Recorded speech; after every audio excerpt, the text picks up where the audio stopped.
Ugomba kugira umutima rugabo wo gutera imbere mu vyiyumviro vyawe, gufata ingingo nziza no gukora.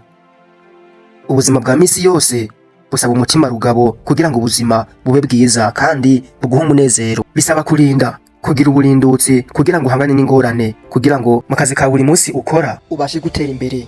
Ariko ugiye kubiraba usanga ari abantu bake cane bafise umutima rugabo uhagije kugira ngo bahangane n'ibintu bibi bahura mu kazi kabo ka buri munsi. Uwo mutima rugabo mvuga uzogufasha kwigira ku makosa y'abandi, nuwayigirako bigeze iwawe uzoyakosora, ahubwo uyavyaza umusaruro. Menye iki kintu ngo burya amahoro ni ikintu gikomeye cyane. Bisaba umutima rugabo kugira ngo umuntu ayakingire, kugira ngo umuntu ayarinde. Bisaba ubutwari, bisaba ubukerebutsi kugira umuntu azigame canke arinde abungabunge amahoro, yaba yiwe, abiwe, abaturanyi canke ababanyi, sosiyete, igihugu ciwe. Ivyo vyose bigusaba kwitanga, bigusaba kuba ufise ubukerebutsi n'ubutwari, kuko abantu benshi ubayemwo bagira imico myinshi itandukanye, bagira imico myiza n'abandi bagira imico mibi. Ngo burya aha kw'isi hariho abantu benshi baronkera inkomezi mu kuvuga neza, abandi bakazironkera mu guca imanza, n'abandi bazironkera mu kugira uburindutsi. Abahitamwo n'ayawe. Ngo burya mu vyo uzokora vyose icizigiro niwo mushinge wa mbere w'ubutwari. Ubutwari si ukubura ukwihebura, ahubwo ni ubushobozi bwo gutera imbere naho uba wihebuye. Burya ngo nta butunzi burenge bw'abantu nk'impuhwe, uburindutsi n'ivyizigiro ufise.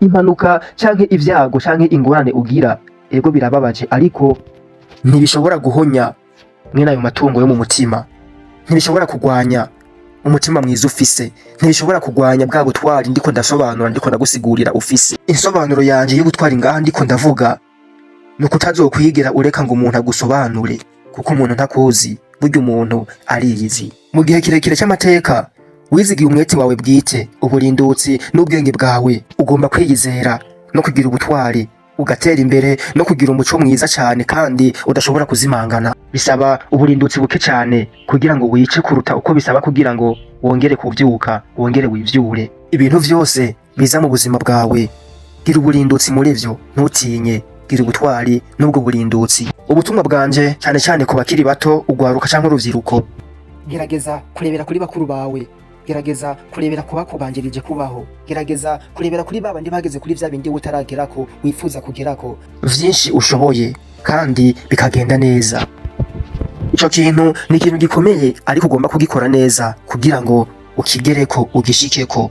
Kugira ngo umuntu aronke amafaranga menshi bisaba inguvu nyinshi cyane, bisaba kwihangana, bisaba uburindutsi bwo kwemera, gukora no guca mu ngorane zose. Ariko muri ubu buzima akenshi ikiringo ca nyuma kiragoye kuronka. Akenshi iyo usomye inkuru z'intwari wiga ukuntu womera nkazo, wofatanya nazo, ukifuza ukuntu wofata urugendo uri kumwe nabo kugira ngo urebe imico yabo, imitwarire yabo, kugira ngo bigireko, ukareba intambanyi bahura nazo mu buzima bwa buri munsi banyuramo. Kandi iyo uri kumwe nabo akenshi abantu nk'abo vyanka vyakunda nawe uramera nkabo, uramera nkabo mu buryo bumwe canke ubundi. Umwiyemezo, ingufu n'ubutwari biraboneka ubwavyo iyo witwararika cane ikintu. Urafata ingorane zishobora kwiyumvirwa mu bundi buryo ubwo ari bwo bwose. Ibigeragezo bikomeye vy'ubutwari kw'isi ni ukwihanganira gutsindwa ata kintu utakaje. Kugira umuntu areme isi yiwe mu buhinga ubwo ari bwo bwose bisaba uburindutsi. Ubuzima buragabanuka canke buragwira bivanye n'ubutwari umuntu afise. Ubutwari nyakuri ni ukumenya ivyo uhanganye navyo no kumenya ingene wovyihanganira. Ubutwari bwo kwiyumvira ukundi nibwo butunzi bwacu buhambaye kuruta ubundi bwose. Abantu baragoyagoya kuko iyo bashikiwe n'ingorane bahitamwo inzira yo kugwanywa guke, gufata inzira yo kugwanya guke bituma barushiriza kugoyagoya. Ariko aho bahisemwo inzira mbi kubera yuko bamaze gutsindwa, bamaze kunanirwa. Ntusubire inyuma, ahubwo komeza ugende imbere, komeza uje imbere. Mu buzima bwawe emera kwakira ingorane zije, wige ukuntu uzikemura, uzige neza, wige ukuntu uzigwanya, uzikure mu bwo buzima bwawe, ariko ntuzihunge. Ariko kandi menya neza yuko abantu bafise uburindutsi bama basa nk'abantu babi imbere y'abandi. Kubera iki? Ni ikintu benshi cabananiye. Niyo mpamvu abantu benshi bishwa n'amashyari bafitiye abantu bafise uburindutsi, bafise ubutwari muri bo. ibibazo bikeyi bishyizwe hamwe ntibishobora kugaragaza ubushobozi bw'ubuhinga abantu bafise. Ngo burya abantu batsinze cyangwa abantu bateye imbere bari ngaha nyene muri twebwe, bari ngaho hafi yawe, bari hafi yacu, turabana, duhura buri munsi turababona. Dukeneye gusa kumenya neza no gutohoza ubushobozi bakoresheje, mwaye baciyemwo, ivyo bahuye vyiza canke bibi. Igihe cose uzobushidikanya ku rugero ushobora gushikako, wibuke gusa urugero washitseko. Ibuka ivyo wahuye navyo vyose, intambara zose watsinze, ubwoba bwose watsinze. Igihe ubuzima bugutera ingorane, ntucike intege, ntushire umutwe hejuru, kandi ugire ukwizera ko Imana ishobora vyose, yama iri kumwe nawe, kandi vyose bizogenda neza ku mpera. Amajambo meza kandi meza cyane arashobora guha ubushobozi gutera intege cyane no gufasha umuntu gushika ku ntego ziwe. Igihe cose uhitemwo amajambo meza, kuko ashobora gukiza, ntashobora gusenyura. Ijwi ryawe, umubiri wawe, ivyiyumviro vyawe n'indoto zawe, ufise uburenganzira bwo gufata umwanya ukwiye ukitekerezaho, ukiyumvira ku buzima bwawe. Ubuzima ni ukubandanya gutera imbere, gutozwa indero, kunezerwa no kuremeshwa no kuremesha abandi. Gerageza gukora ivyo ushoboye vyose, kubura intambwe igihe ugerageza kugera ku ndoto zawe nibisanzwe, ariko uze ugende kandi ugerageze. Iherezo ryawe ni rinini cyane, ibikorwa vyawe ni ibintu bihambaye cyane, umwanya wawe urahambaye cyane. Ntureke ngo ubwoba bugutera ubwoba. Umva aka kantu, ntureke ubwoba ngo bugutera ubwoba. Kandi wowe uramenya neza yuko ushoboye ibintu bitangaje. Ugomba kwimenya. Vyuka mu gitondo, utegure gahunda zawe z'umunsi, zaba ntoyi zaba zinini, ariko uzitegure imbere yuko uzitangura.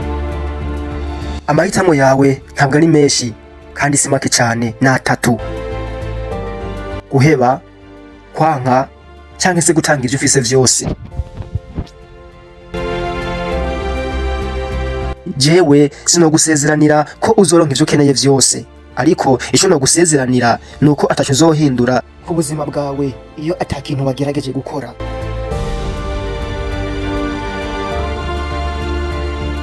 Iyo ushimishije umuntu bizotuma yishimira. Rero ntukigere utinya kuba uwuremesha abandi. Iyo uhomvye ntibisiguye ngo wananiwe, ariko iyo uhagaritse, iyo uretse gukora, uba wamaze kunanirwa, kaba kabaye. Kubw'ivyo genda, kora, ntukigere ureka, ntukigere uhagarika. Baho ukubaho kwawe, serura urukundo rwawe, musangire n'abandi igishika canyu. Fata ingingo ku ndoto zawe, gendera insiguro yawe, tamba kandi ugende ukwawe. Umuntu mwiza nujya azokubwira ukugenda canke se ugukora canke se ukuba mwiza kubera wewe nyene, apana kuba mwiza kubera ubundi muntu runaka. Ububabare ni intambwe gusa mu buzima, simvu yo gusubira inyuma, ahubwo ni intambwe ugomba kubinyuramo vyanka vyakunda, ugomba kubicamo. Ubuzima bushobora kugutera ingorane, kuva mu bintu bibi kuruta ibindi vyose, ariko ntutinye cyane kugwana n'ivyo bintu. Ari wewe nivyo ari vyiza.